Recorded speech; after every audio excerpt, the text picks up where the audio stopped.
Dalawang dekadang ng karanasan, ang ikatlong henerasyong manugang si Lin Meijin, sila ng asawa ay nasa interior work dati. Nang mamatay ang bayao dahil sa sakit, hindi na sila nagdalawang isip umuwi para tumulong.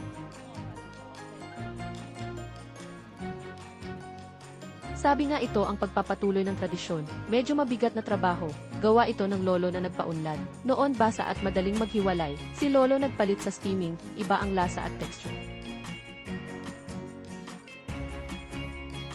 Isa lang ang nasa isip nila, ayaw nilang mawala ang galing ng lolo, pinaninindigan nila ang handmade at pure rice, halos walang day off buong taon, kasama sa pag-angat at pagbagsak ng negosyo, dahan-dahang inayos ang schedule. Dati gising na sila ng alas 6 ng umaga, trabaho sila hanggang alas 8, alas 9, alas 10 ng gabi, kaya nag-umpisa na lang akong maggiling sa umaga, kung may gustong bumisita. Bukas kami libre lang, may is para sa mga bata, para makita nila ang produktong Hsinchu.